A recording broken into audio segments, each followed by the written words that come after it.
As an ingredient use करते हैं, वो डायरेक्ट फूड नहीं है, वो इनडायरेक्टली एक फूड का पार्ट बनता है। तो पार्ट ऑफ फूड है, लेकिन यहाँ पे जो जिस प्रकार से डायग्राम हमें बताना है, तो वहाँ पे ये फूड में कंसिडर होगा, लेकिन पार्शियली होगा, नॉट कंप्लीटली बट पार्शियली। तो इसलिए डी आपका आंसर ठीक हो सकता है, क्योंकि डी में देखिए पार्शियली मतलब आधा देखिए है, मतलब जो कैरेट है वो फूड हो भी सकता है, नहीं भी हो सकता है, तो उस तरीके से है। तो डी इसका आंसर ज्यादा है, क्योंकि ए और बी तो देखो एक ही है, ए और बी जो है एक ही डायग्राम है।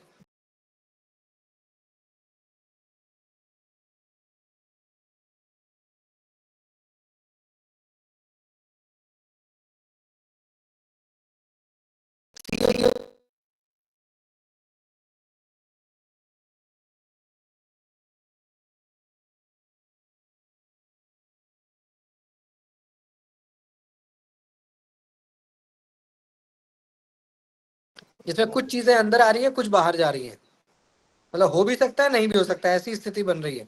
तो डी वाला ठीक होगा इसका आंसर इन चारों में से। ठीक है, तो ये गाइस हमारा है। ठीक है, और भी एक आध क्वेश्चन जो अभी आज आया है एग्जाम में, जैसे हम लोग करेंगे तो थोड़ी कॉन्सेप्ट आपका क्लियर हो जाएगा। बहुत मजेदार टॉपिक है। आप गाइस यहाँ पे देखिए, अब मैं आपसे क्वेश्चन पूछ रहा हूँ।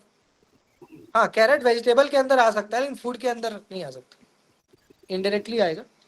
यहाँ पे देखो गाइस, यहाँ पे तीन तरह के डायग्राम है, एक तो सर्कल है, एक आपका जो है एरो है, और एक आपका क्या है, स्क्वायर है ना।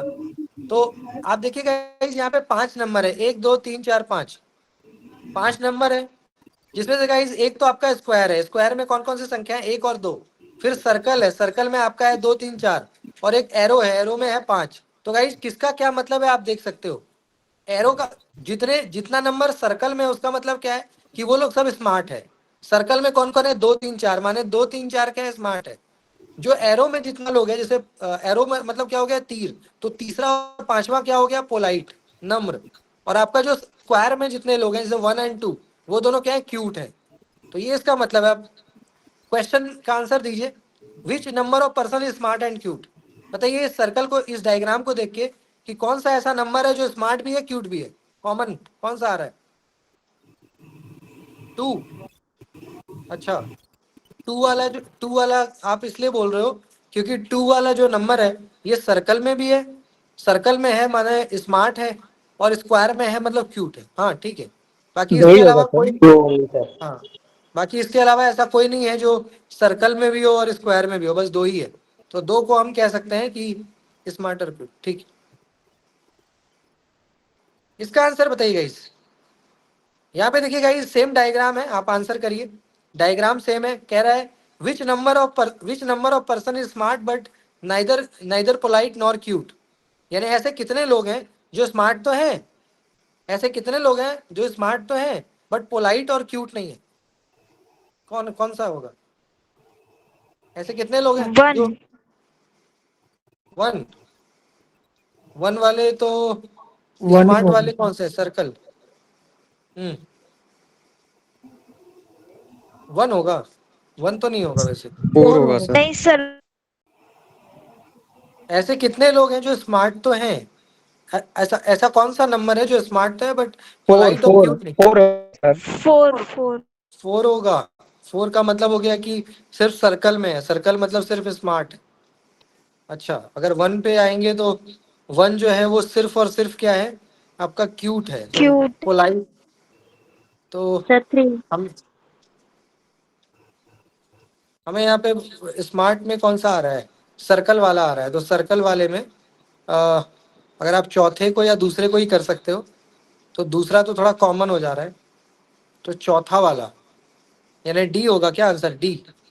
क्योंकि डी वाला जो है वो स्मार्ट तो है बट पोलाइट और क्यूट में, यानी ना ही वो एरो में आ रहा है और ना ही नंबर वो, 4 था। हाँ 4 ही होगा इसका आंसर। ठीक है, क्योंकि देखिए ये जो हमारे यहाँ पे 4 है ना, 4 देखिए बस स्मार्ट में ही आ रहा है, क्योंकि वो बस सर्कल का, वो जो चौथा है 4, वो बस सर्कल का पार्ट है, वो ना ही एरो में आ रहा है और ना ही आपका स्क्वायर में आ रहा है, वो बस सर्कल का ही पार्ट है ऊपर की तरफ। तो इसलिए हम कह सकते हैं कि जो चौथा वाला है वो स्मार्ट तो है बट पोलाइट और क्यूट नहीं है। एज पर द डायग्राम, ठीक है। तो डी होगा, आंसर भी दिया हुआ है। एक और लास्ट क्वेश्चन बताइए guys, which number person is smart polite and cute. अब ऐसा कौन सा नंबर है गाइस जो स्मार्ट भी है, पोलाइट भी है और क्यूट भी है, ये बताइए। ऐसा कौन सा कॉमन नंबर है who is smart polite and cute. 3.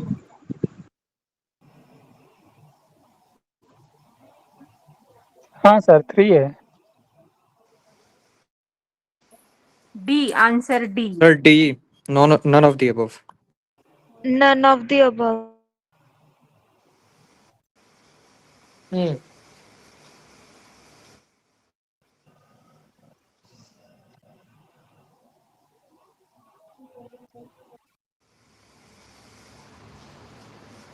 कौन सा आंसर होना चाहिए। D, sir. डी, यानी ऐसा कोई भी नहीं है जो तीनों हो, ऐसा कोई भी नहीं है आपके अकॉर्डिंग जो तीनों में आए, जैसे स्मार्ट पोलाइट और क्यूट, ऐसा कोई भी नहीं है। अगर आप दो को करोगे तो वो एक तो होगा नहीं, दो भी नहीं होगा, और तीन को अगर आप करते हो तो तीन वाला जो है वो एरो में आ रहा है, मतलब पोलाइट तो है, सर्कल में आ रहा है, स्मार्ट भी है, लेकिन ट्राइंगल में, स्क्वायर में नहीं आ रहा। तो क्यूट नहीं है तो सर वो इनमें से कोई नहीं होगा, डी ऑप्शन ही सही होगा। तो डी वाला यानी नॉन ऑफ दी अबव होगा, ठीक है, डी होगा इसका आंसर, क्योंकि ऐसा कोई कॉमन नहीं है जो स्मार्ट पोलाइट और क्यूट तीनों हो। तो डी इज द आंसर, ठीक है, डी इज द आंसर।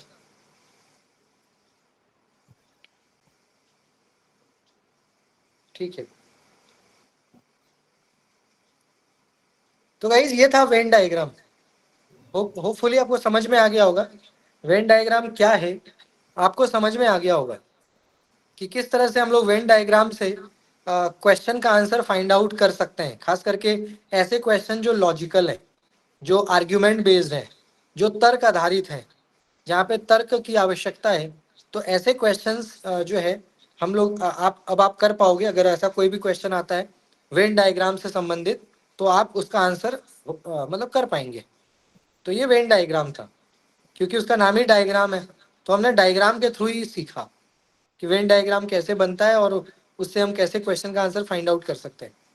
ठीक है, इसके बाद गाइस इसमें एक टॉपिक आता है भारतीय दर्शन, यानी इंडियन लॉजिक। इंडियन लॉजिक का मतलब क्या है गाइस, ये बड़ा ही एक इंटरेस्टिंग हमारा टॉपिक है।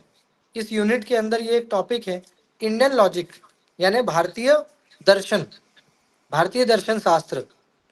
तो बेसिकली गाइस इसका नाम ही है इंडियन। इंडियन का मतलब क्या होता है कि भारत में जो तर्क चलता है, भारत में जो तर्क चलता है, मतलब इसके लिए हम लोग को थोड़ा वैदिक काल में जाना पड़ेगा, यानी आज से 2500 साल बैक, आज से 2500 साल पहले, 2500 ईयर्स पहले जो वैदिक काल हमारा चलता था, जो गुरुकुल परंपरा चलती थी, तो उस समय भारतीय दर्शन इंट्रोड्यूस हुआ, ओरिजिनेट हुआ।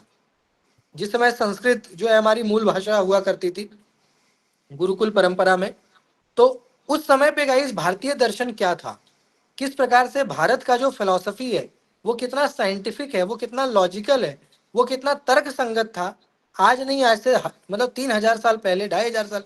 तो उस चीज के बारे में हमें पढ़ना है, क्योंकि संस्कृत एक ऐसा लैंग्वेज है गाइस जिसका ओरिजिनेशन आज नहीं हुआ, हजारों हजार साल पहले हो चुका है। आज से हजारों साल, हजार तो मैं कम कह रहा हूँ, उससे भी पहले 3000 5000 साल पहले संस्कृत, तो बहुत पुरानी भाषा है ना। तो ऐसे में गाइस कई लोग, खास करके जब ब्रिटिशर्स भारत आए या जो भी फॉरेन इन्वेडर्स आए ना, तो उन्होंने क्या किया, भारत का जो दर्शन है, भारत का जो साइंस है, उस पर बड़े क्वेश्चन मार्क लगाए, उसको नहीं माना, उसको कहा कि भाई भारत का जो दर्शन है ना बेकार है, कोई काम का नहीं है, माइथोलॉजी है, मिथ है, सारी झूठ झूठ बातें लिखी गई है, यहाँ साइंस का कोई वजूद नहीं है ना। तो ऐसे में गाइस जो हम लोग हैं, हम भी समय से इस बात को स्वीकार कर लिए कि हाँ भाई ये ठीक बात है कि भारत में कोई साइंस नहीं है, भारत में तो बस मतलब कि माइथोलॉजी है, सब कुछ मिथ है, अंधविश्वास है, सुपरस्टिशन फैला हुआ है चारों ओर, है ना। और हमने क्या किया कि आगे चल के फिर इंग्लिश पे, वेस्टर्न कल्चर पे, वेस्टर्न फिलोसफी पे ट्रस्ट करना ज़्यादा सही समझा in compare to Indian philosophy. लेकिन अब समय बदला, अब हम आज़ाद हो गए, है ना। तो भारत, हमारी जो सरकार है वो चाहती है कि भाई आप भारत का दर्शन पढ़ो, आप ये फील करो कि भाई भारत का जो दर्शन है वो कितना अच्छा है, क्या बातें कही जाती है उसमें। तो भारतीय दर्शन, अगर हम भारतीय तर्क की बात करें तो ये हम में से कई लोगों के लिए एक नया विषय हो सकता है। हम में से कई लोगों के लिए ये एक नया विषय हो सकता है, क्योंकि इसका जो कनेक्शन है वो संस्कृत के साथ है। इसका जो ओरिजिनेशन है इंडियन लॉजिक का, वो किसके साथ है? संस्कृत के साथ है। ठीक है। और सबसे बड़ी बात यह है गाइस कि भारतीय दर्शन में, यानी अगर आप Indian culture, Indian ethics, Indian philosophy को देखेंगे तो आप ये पाएंगे कि हमारा जो साइंस है वो पूरा पूरा कॉन्शसनेस से जुड़ा हुआ है। हमारा कॉन्शस माइंड, हमारा सब कॉन्शस माइंड, सेंस ऑर्गन, इन चीजों से जो है भारतीय दर्शन क्या है, जुड़ा हुआ है।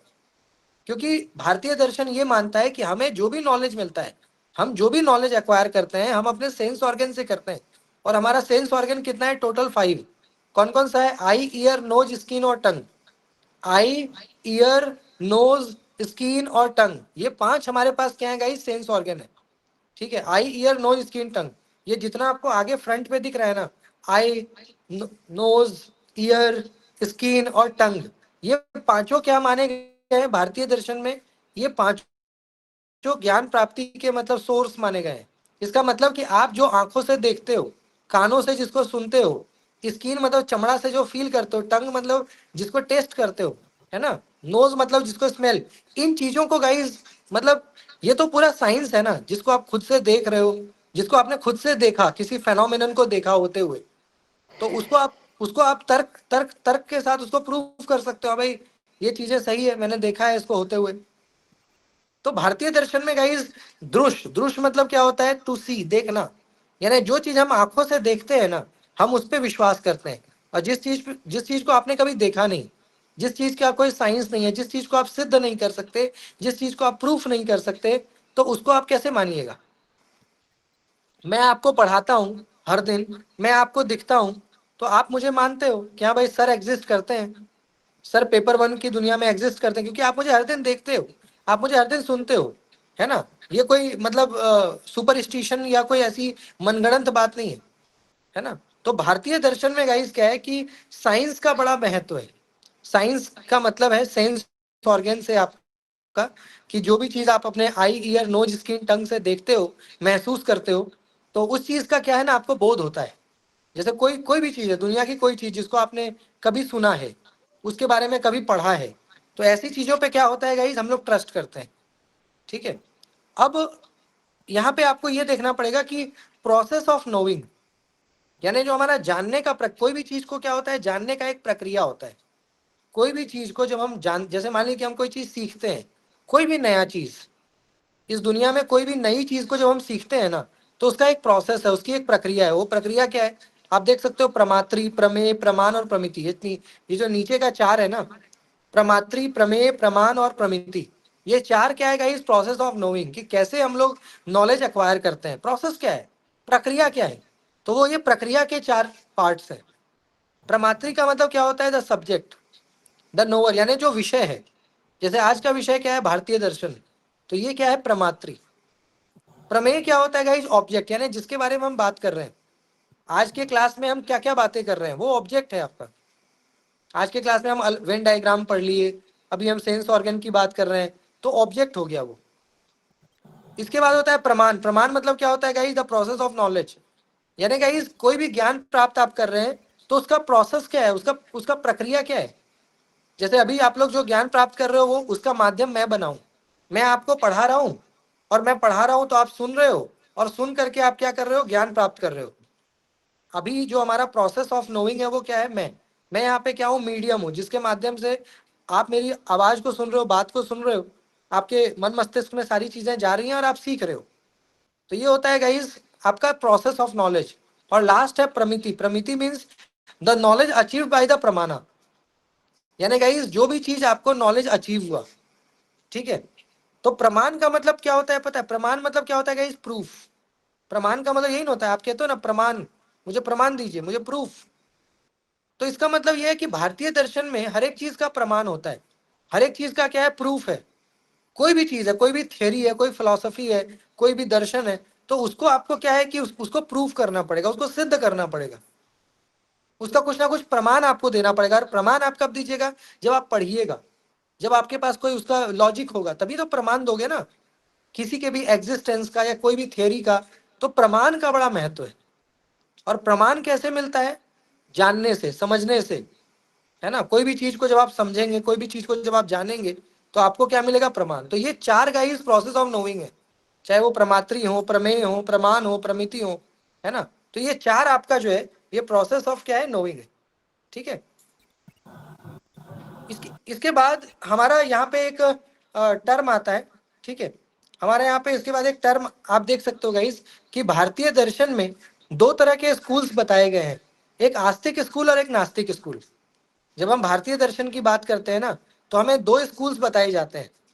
यानी उस समय में भी, उस काल में भी, जब भारतीय दर्शन की शुरुआत हुई, भारतीय दर्शन के बारे में बातें हुई, यानी आज से 2000-3000 साल पहले, तो उस समय पे भी ये दो अलग अलग मान्यताएं थी, दो अलग अलग स्कूल्स थे, दो अलग अलग विचारधारा के लोग थे, एक आस्तिक स्कूल और एक नास्तिक स्कूल। आस्तिक का मतलब क्या है? दोज हु एक्सेप्ट वैदिक अथॉरिटी। वेद का मतलब क्या है? ऋग्वेद, यजुर्वेद, सामवेद, अथर्ववेद, है ना। ये चार वेदास हमारे भारतीय दर्शन में है, भारतीय संस्कृति में ये चार वेदास है ना, ऋग्वेद, यजुर्वेद, सामवेद, अथर्ववेद। तो जो लोग वेद को मानते हैं, वेद में लिखित जितनी भी बातें हैं, वेद के जो भी प्रिंसिपल्स है, जो बिलीफ सिस्टम है, उनके जो सेइंग्स है, तो जो वेद को मानेगा वो क्या, कौन होगा? आस्तिक होगा। और जो वेद को नहीं मानेगा, वेद की बातों को रिजेक्ट कर देगा, क्या भाई हम नहीं मानेंगे वेद की बातों को, हम ऋग्वेद को नहीं मानते, हम यजुर को नहीं मानते, अथर्व सामवेद नहीं मानते। तो जो वेद में लिखी बातों को नहीं मानता, उसको रिजेक्ट करता है, अबेंडन करता है, तो वो कौन हो गया? नास्तिक। तो ये दो अलग अलग स्कूल्स हैं। इसके भी फर्दर कई सारे डिवीजन हुए।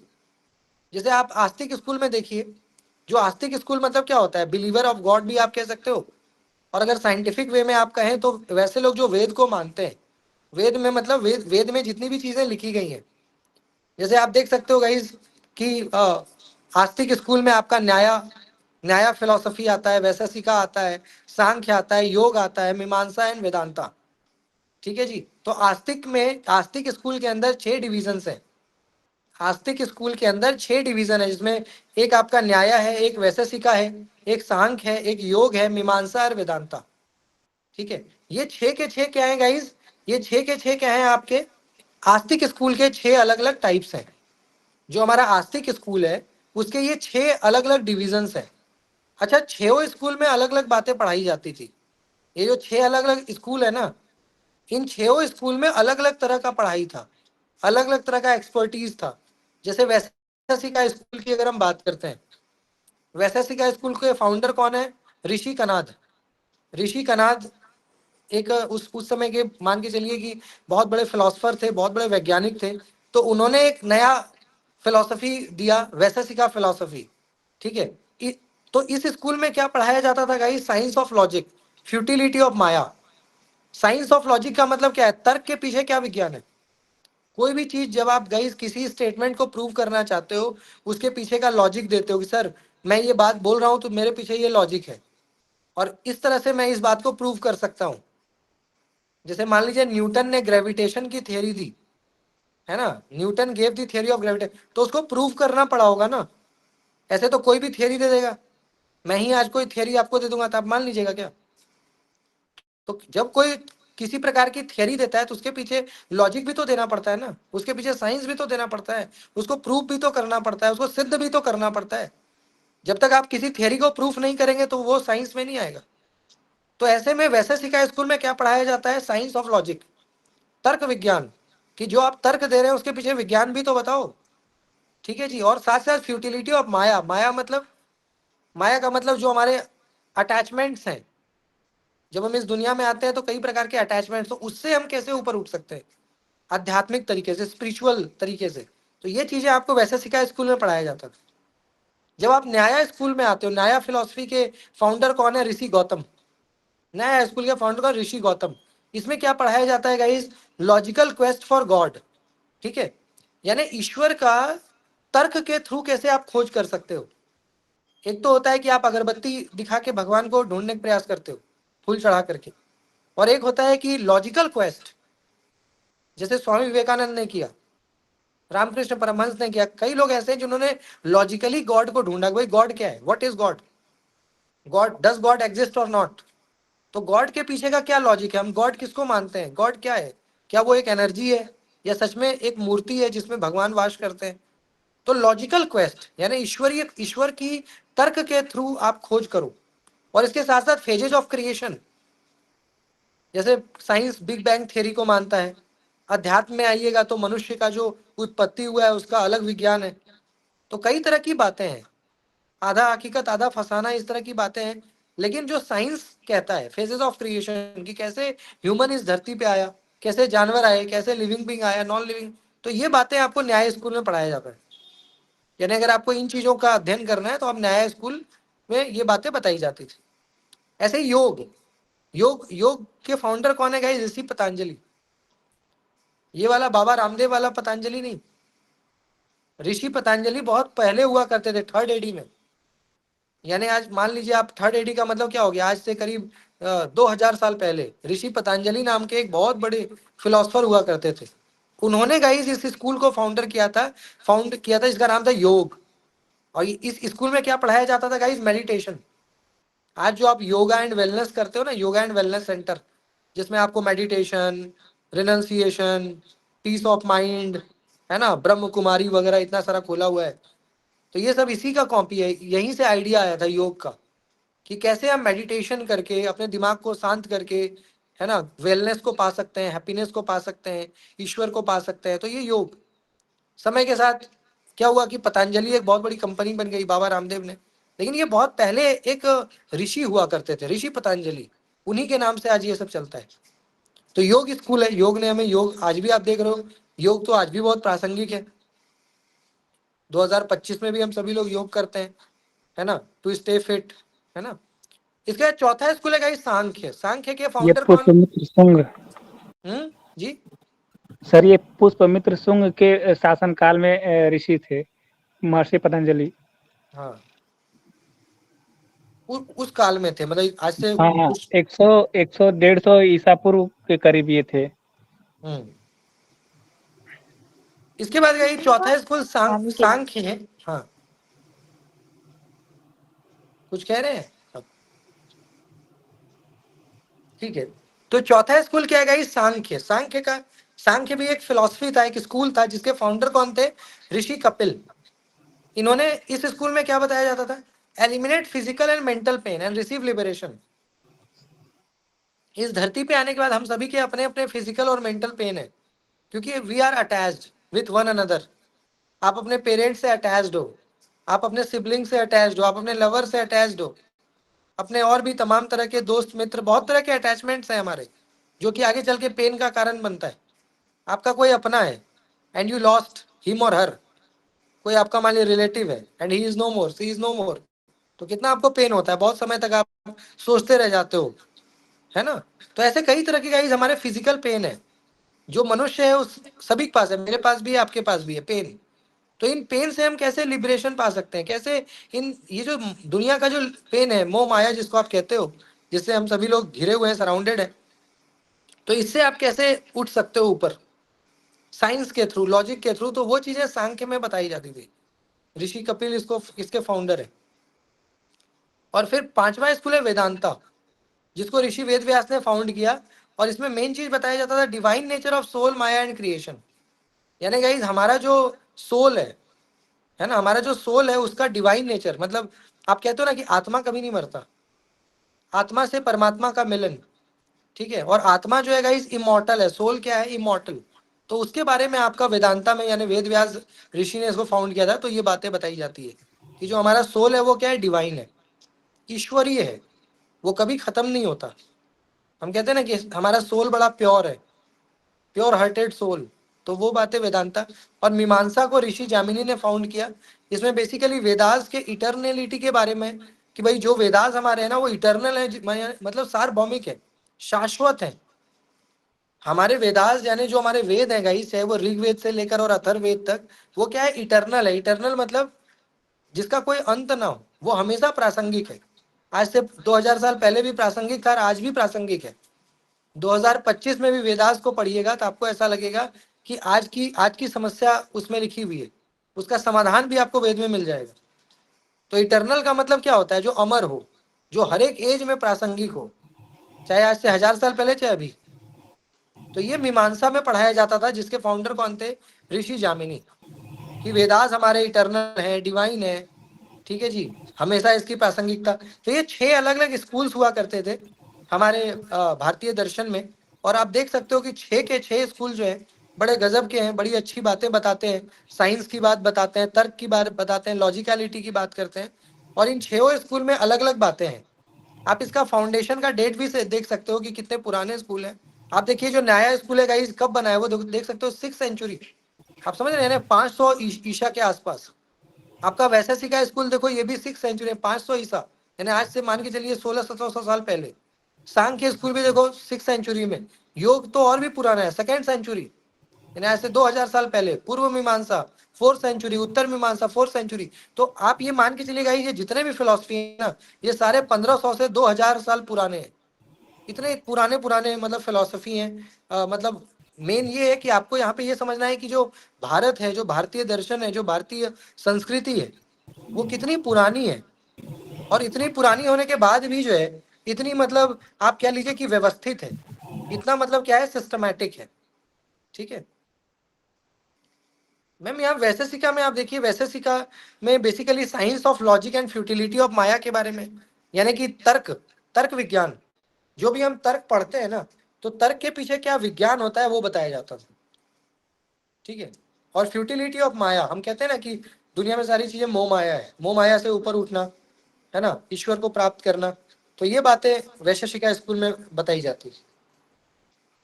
इसके बाद गाइस एक टर्म आता है एपिस्टेमोलॉजी। एपिस्टेमोलॉजी का मतलब क्या होता है, ज्ञान मीमांसा, यानी कि ज्ञान प्राप्ति। Epistemology means all about knowledge. जो भी नॉलेज हमारे पास है, जो भी वर्ड हमारे पास है, जो भी मान के चलिए कि हम जो भी पढ़ते हैं, पढ़ने से क्या होता है, ज्ञान होता है।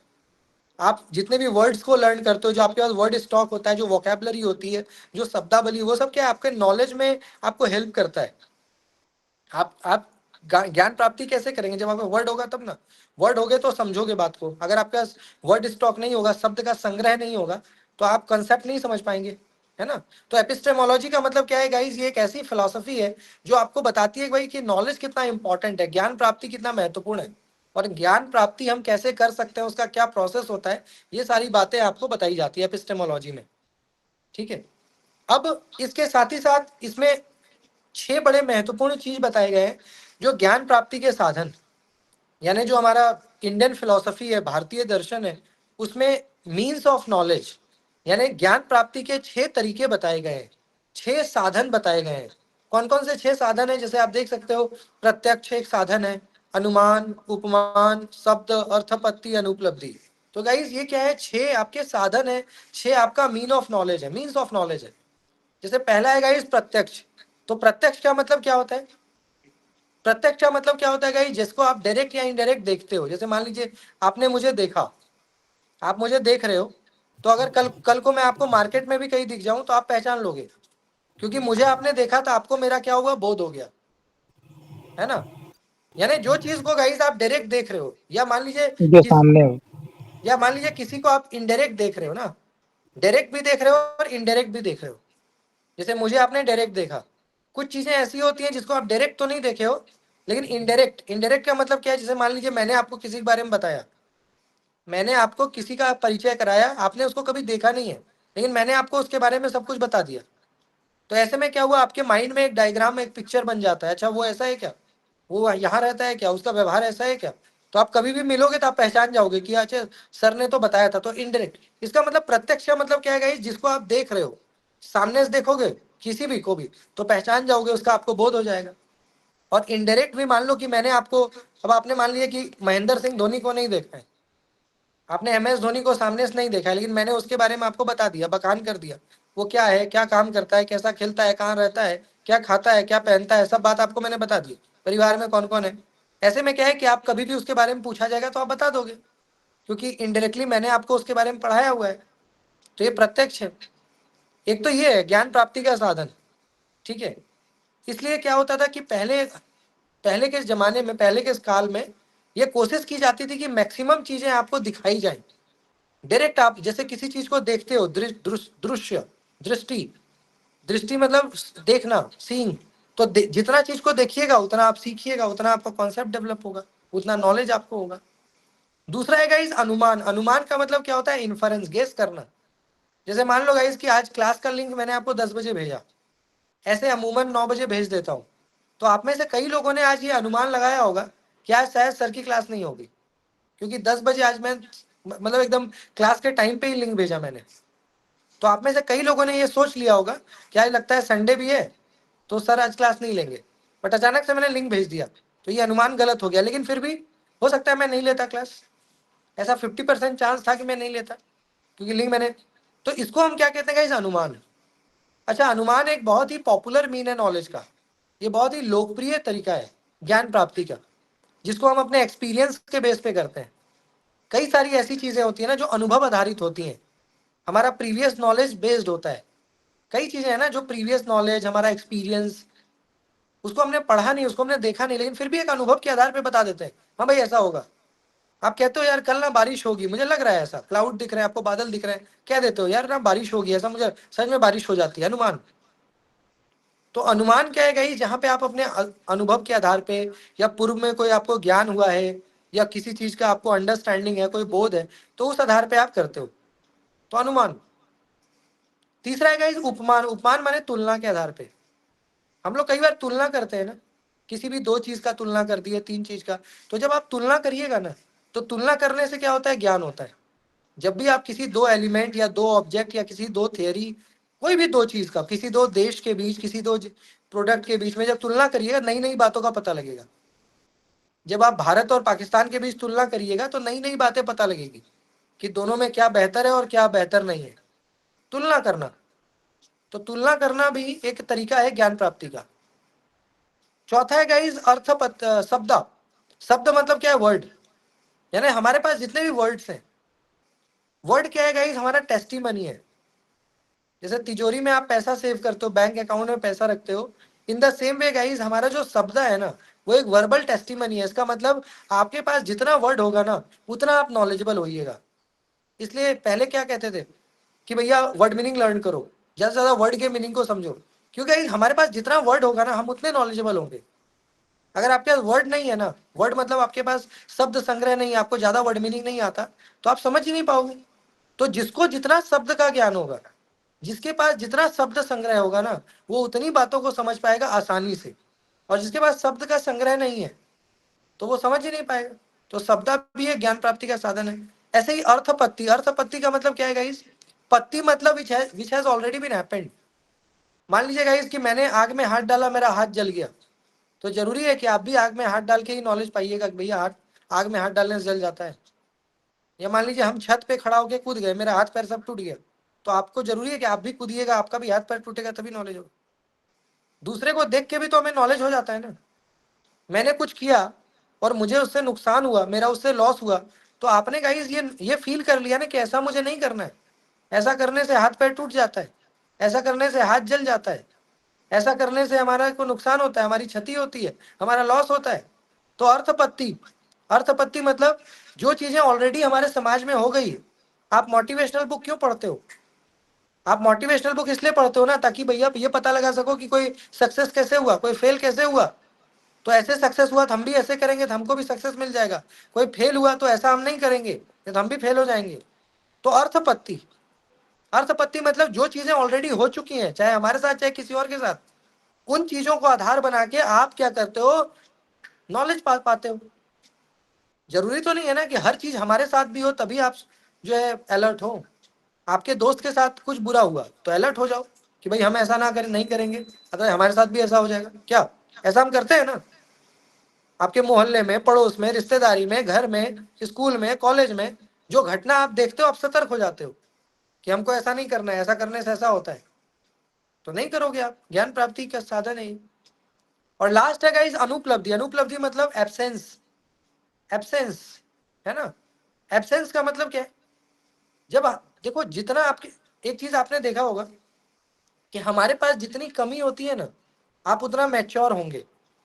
जिसके पास कमी नहीं है वो आप देखिएगा 40 साल में भी मैच्योर नहीं हो पाएगा। आप इस चीज को देखेंगे कि जिसके पास कमी होती है, मान लीजिए किसी के पास धन नहीं है, तो वो बहुत कम समय में मैच्योर हो जाएगा। मान लीजिए किसी के पेरेंट्स नहीं है, या आपके पास किसी चीज का एब्सेंस है ना। मान लीजिए मेरे पास एक घड़ी है, बहुत अच्छी घड़ी है, आपके पास घड़ी नहीं है। अब आपने मेरी घड़ी देखी, आपको लगा यार काश मेरे पास भी घड़ी होता। तो क्योंकि आपके पास घड़ी नहीं है तो आपको घड़ी का महत्व बड़ा अच्छा से पता है कि काश मेरे पास भी होता तो कितना अच्छा होता। तो गाइज एब्सेंस, इसलिए आप देखिएगा कि गुरु शिष्य परंपरा जो हमारा मतलब कि जो वैदिक काल में चलता था, तो उसमें आपने देखा था कि आपने नोटिस किया होगा कि 5 साल में चाहे आप राजा का बेटा रहिए, चाहे आप रंक मतलब किसी भी परिवार से आप रहिए, आपको गुरुकुल में जाना पड़ता था। चाहे राम हो, चाहे युधिष्ठिर हो, चाहे दुर्योधन हो, चाहे कृष्ण हो, सब लोग गुरुकुल गए और करीब 12 साल 15 साल वो लोग गुरुकुल में रहते थे, भिक्षा मांगते थे, कष्ट का जीवन जीते थे, कमी होती थी जीवन में, तब वो मैच्योर होते थे। तब जब 18 साल के होते थे तो फिर आके राजा या जो भी बनना होता था बनते थे। पर 5 साल की अवस्था से लेकर और 18 साल तक वो लोग कहाँ रहते थे? गुरुकुल में। सादा कपड़ा पहनते थे, सादा खाना खाते थे, भीख मांगते थे जाकर के, उससे जो मिलता था उससे गुरुकुल चलता था। झाड़ू पोछा बर्तन जो था सब खुद करते थे। आज के समय की तरह नहीं कि आज के समय में आपको क्या कमी होती है, नहीं ना होती है। तो भारतीय दर्शन में अनुपलब्धि भी आपको फील कराया जाता था, क्योंकि अनुपलब्धि क्या करेगा? आपको मैच्योर बनाएगा।